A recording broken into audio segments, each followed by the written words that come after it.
பிரயோஜனமாக இருக்கிறத நமக்கு போதித்து நடக்க வேண்டிய வழியிலே நம்மை அழகாய் நடத்துவாராம். எவ்வளோ அற்புதமான ஒரு வாக்குத்தத்தம் பார்த்தீங்களா? நான் ஆண்டவர் என்னை ஊழியத்துக்கு அழைச்சப்போ எனக்கு சரியாக ஜெபம் பண்ண தெரியாது, பிரசங்கம் பண்ண தெரியாது, பைபிளை பற்றி அதிகம் தெரியாது. நான் என்ன ஆண்டவரை ஊழியம் செய்ய முடியும், ஊழியத்தை பற்றி எனக்கு ஒன்றும் தெரியாது அப்படின்னு ஆண்டவர்கிட்ட நான் சொன்னபோது அவர் எனக்கு வாக்கு கொடுத்தார்.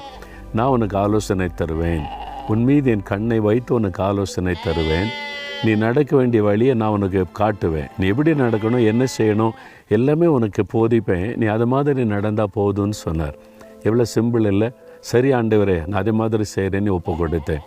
அதனால தான் நானாக எதுவும் யோசிக்கிறதில்ல, நானாக எதுவும் தீர்மானிக்கிறதில்ல.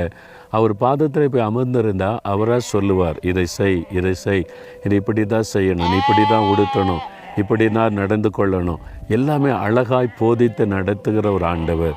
இந்த ஊழியத்தை நீ இப்படி தான் செய்யணும், இந்த ஊழிய முறையை இப்படி தான் நீ நடத்தணும், உன் கூட உள்ளவங்களை இப்படி தான் நடத்தணும், எல்லாவற்றையும் அழகாய் போதித்து நடத்துகிறவர்.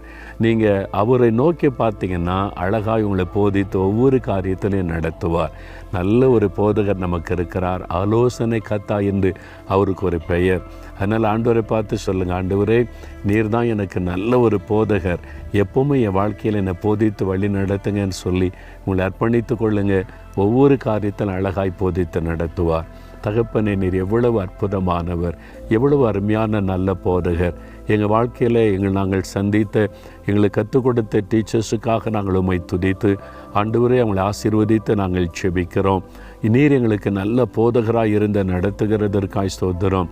கற்றுத்தாரும், போதித்தருளும், வழி நடத்தும். என்னை அதற்காக ஒப்பு கொடுக்கிறேன். இயேசுவின் நாமத்தில் ஜெபிக்கிறோம் பிதாவே, ஆமேன்.